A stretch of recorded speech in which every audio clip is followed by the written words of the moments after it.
chamada a vir a uma ação de capacitação deste centro, e tal como o engenheiro José Assunção falou, que é o nosso centro de demonstração, é um centro experimental, e complementar um pouco aquilo que o engenheiro Assunção disse.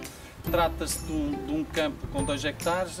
Estes 2 hectares vão estar divididos em 2 culturas, sendo que uma é pessegueiro e outra cerejeiras.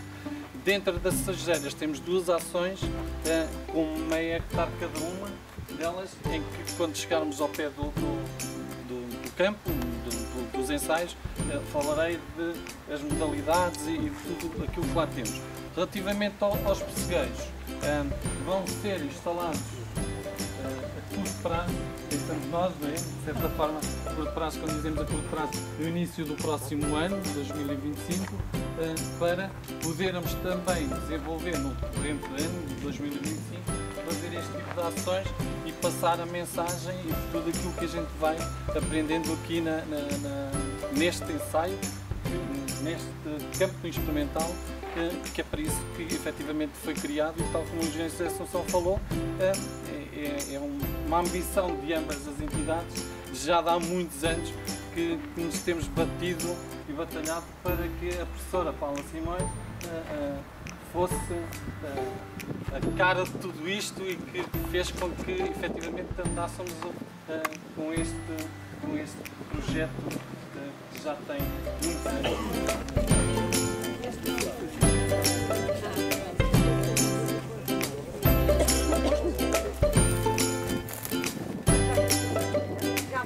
Sendo que esta ação D, estamos a falar em 7 filas, sendo que estas 7 filas são 3 filas com porta-enxertos diferentes e com variedades diferentes. Isto é, temos a primeira fila, que é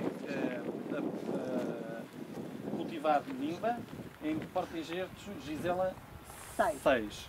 Depois temos a segunda fila, que é também o mesmo a cultivar, que é nimba, em porta-enxerto máxima 14. A terceira fila é a mesma variedade, a mesma cultivar, nimba, em porta-enxerto máxima 60.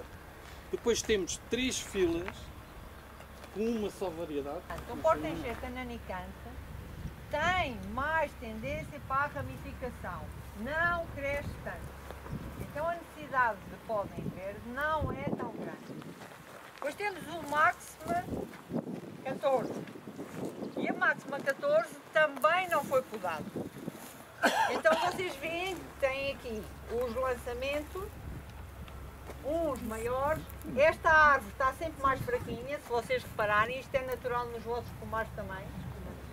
Porquê? É o início de linha, e o que é que acontece no início de linha? Normalmente até é mais água, neste caso aqui escorre e acumula-se aqui, e a outra coisa é as máquinas andarem aqui à volta. Isso faz com que muitas vezes as plantas, no princípio da linha, a máquina para cá, para lá, para lá, para cá, e ela fica com o terreno mais calcado. Então, vocês não devem concentrar a vossa atenção na primeira, mas devem concentrar a vossa atenção na segunda. E depois, o máxima 60, onde foi feita a poda em verde. É um porta-enxerto mais vigoroso, mas a árvore aqui está mais pequenina, mais baixinha, certo? E mais ramificada. Este é o resultado de uma poda em verde. Venham, agora não tenham medo. Então, se esta planta tivesse sido podada, ela tinha ramificado cá em baixo, que é o que aconteceu neste. Mas aqui deixámos alguns ramos para vocês verem que não foram podados. O resultado é este. Vamos aqui para este. Este ramo não foi podado. Este ramo não foi podado e, portanto, ele tem mais que a minha altura. Ele teve uma ramificação no próprio ano, mas se vocês repararem muitas vezes esta ramificação, ela está altíssima. O que é que fazem alguns dos produtores? Para induzir à produção também a podem baixar, não é? Mas já? Sim. Quanto mais depressa a baixar, mais ela entra em frutificação. O que é que acontece? O que é que acontece? É que esse baixar da planta não é uma forma em vaso. E a planta, quando é assim, quando baixa assim, ela vai ter tendência para ramificar deste lado, em vez de ser formar o vasinho. Portanto, este que vocês têm aqui, o ramo foi atarracado e nasceram 2. Este ramo foi atarracado e nasceram 4. Espetacular, isto era o que eu queria em todo lado. Não é? Quer dizer que a planta tem um crescimento muito menor, está toda dentro desta formação,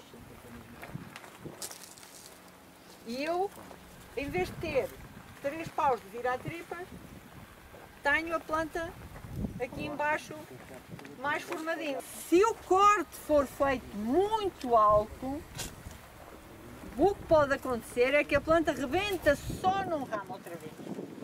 Em vez de ramificar, volta a crescer só num ramo. E aí eu só trazei a planta, mas não ramifiquei a minha planta. Está bem? Há que não ter dó. Há que não ter dó. Está bem? Agora, Gisela, as plantas muito mais pequeninas. Neste ensaio também está que as plantas não têm o mesmo compasso. As plantas estão mais largas, a uma distância de 3 metros, quando é o máxima 14, o máxima 60, depois estão a 2,75 quando é o máxima 14 e estão a 2,5 quando é o Gisela 6. Podiam até ter ficado mais apertadinho. E para esta cultivar, este ramo ramificou aqui embaixo, que é uma vantagem enorme.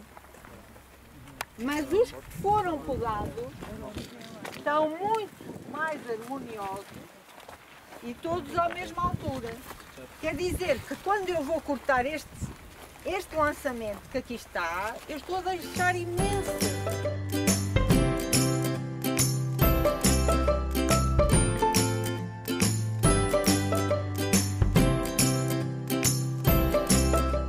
É então na base deste lançamento que se formam os gomos florais. Está bem? Como as plantas estão no primeiro ano, a formação de gomos florais aqui é praticamente nula. Eu posso tirar um ramo que está a concorrer com o outro. Por exemplo, se eu, durante o ciclo, tivesse cortado isto, quando ela rebentou, eu já estou a aproveitar a energia deste que eu vou tirar para os outros que estão ao lado. Está bem? É temporã, produz em maio. E o tempo de produção dela é maio. Se for cultivada, se for na Serra da Gardunha, ela em vez de produzir no 22 de maio, produz no 30 de maio. Porque é mais frio. Mas é uma cultivar temporã. Uma cultivar tardia é uma cultivar tardia. Ela tem um somatório de graus dias de crescimento diferente. Pode demorar mais tempo a fazê-lo num sítio, mais tempo a fazer no outro. A precocidade é outra coisa distinta. É eu fazer com que a minha planta entre em produção ao 3º ano do ciclo de vida. E não ao 4º. Porquê? Porque se eu, ao podar, já tenho a árvore mais formada, eu consigo que esta planta comece a produzir mais cedo. Não estou. Este ramo, vocês estão a ver o grosso que ele é, este ramo tem um vigor enorme. Quer dizer, quando eu o for cortar, ele vai rebentar outra vez enormemente. Mas vai induzir esse crescimento grande. Se eu não podasse esta planta, o que é que acontece? Eu aqui já tenho dificuldade, ela só verga, não é? Mas daqui a 2 anos não verga nada. Está lá em cima. Quando vou para uma intensificação cultural, também posso pôr um porta-enxerto mais ananicante. Mas o porta-enxerto e o compasso jogam juntos. Então, se eu tiver um porta-enxerto mais ananicante, a planta tem muito menos volume, é esta que aqui está, coitadinha, quer dizer que ela podia estar mais apertadinha ainda e ocupava o espaço maior. Está bem? Então, se eu tiver um solo muito fraco, ou fraco, deixamos o muito e dizemos que é um solo fraco, e pusermos um porta-enxerto ananicante, o que é que acontece? Nada. Quer dizer que a árvore cresce pouco e eu tenho que ajudar. Não me pode falhar nada, mas a árvore fica sempre mais pequenina. Quando eu, numa terra mais fraca, uso um porta-enxerto mais vigoroso, as plantas são mais rústicas, resistem melhor, podem entrar mais tarde em produção, mas não precisam de tanto input da nossa parte. E vocês têm aqui novamente um resultado da poda. Esta cultivar é Sofia. Esta poda, se vocês virem, ela só deu um lançamento. Quer dizer que a Sofia é mais acrótona ainda. Portanto, eu corto um e em vez de dar 3, deu só 2. E isso repete-se ao longo da linha. Às vezes não basta ver uma, mas esta planta que aqui está, se eu não tivesse feito a poda em verde, ela estaria assim com 3 penachos, tal e qual como a fotografia que eu mostrei para vocês. Quanto é que isto cresceu? O Diogo deu-me a fita. Lá, Diogo, mede lá. Quanto é que cresceu estes ramos? 95. É mais 2. Ai, vamos lá. Cresceu 1,92 m. E da mim ficou cá em cima. Mas não tenham medo. No primeiro ano,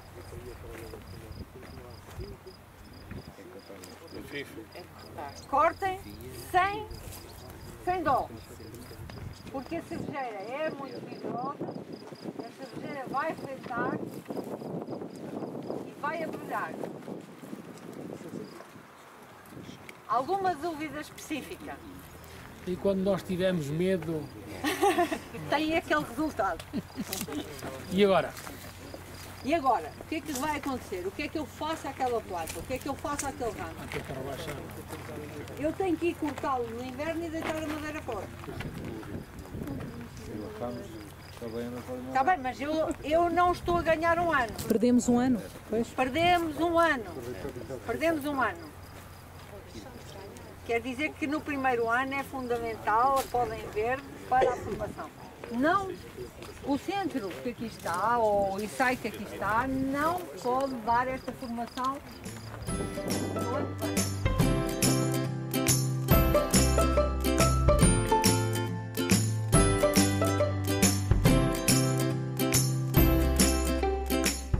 Aqui nesta linha, o que vocês até dizem assim, está até muito uniforme, não é? Se vocês olharem, a linha até está muito uniforme. Embora haja ali umas plantas mais pequeninas, mas eu não consigo aqui dizer este porta-enxerto é assim, este porta-enxerto é assim. É mais difícil vocês apreenderem aqui, se tivesse assim tudo misturado, do que olhando para esta linha e dizer esta linha é desta cultivar é Royal Alene em máxima 14, ou é Royal Alene em máxima 60. E eu consigo comparar a árvore de uma maneira geral. Se vocês olharem para esta linha, ela está bastante desguarnecida. Uma coisa é ser ambicioso e podar em verde em junho, finais de junho, durante o mês de junho até o início de julho. A outra coisa é fazer 2 podas em verde.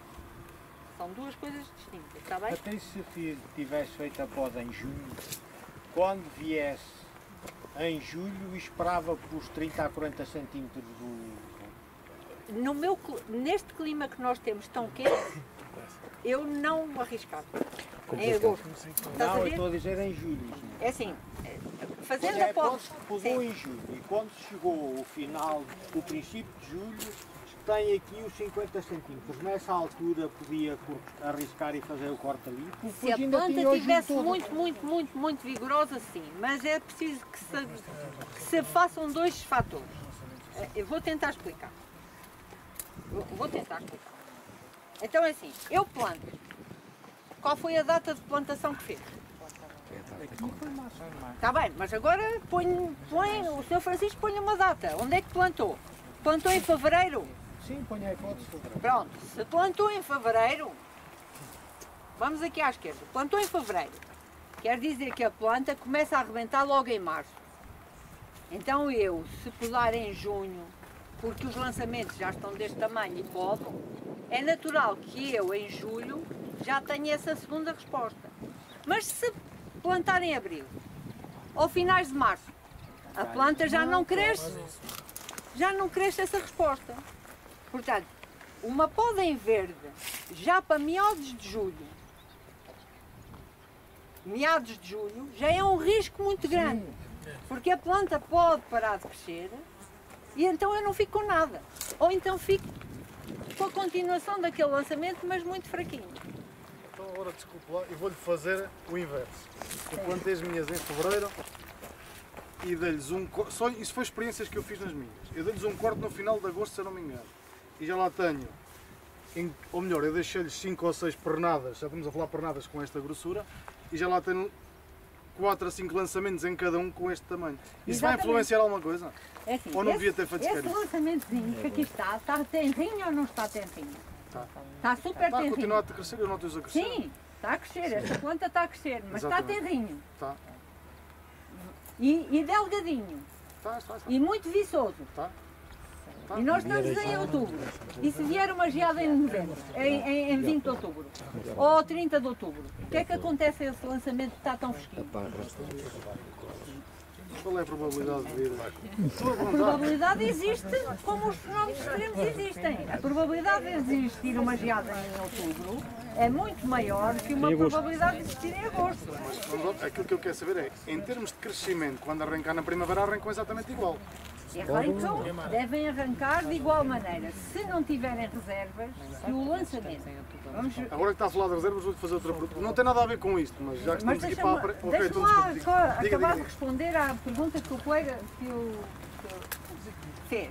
É assim, este lançamento que aqui está tenrinho ainda, mas está robusto. Ele é verde, não está atempado. Atempado nós dizemos aqui, é madeira. Este está mais...